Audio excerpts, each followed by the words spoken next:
ATBN family, what's going on? So it's your host today, Pixar D, and I will be going over Wonder Dynamics and how easy it is to change your actor self into a virtual avatar. So in order to do that, you're just gonna upload your clip.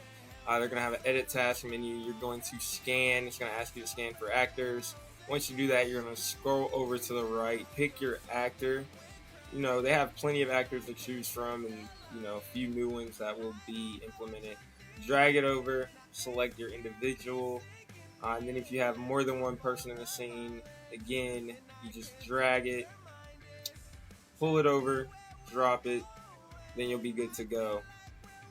Other than that, very seamless, very easy, and we added a little short in there, but this is the overall outcome that we came out with.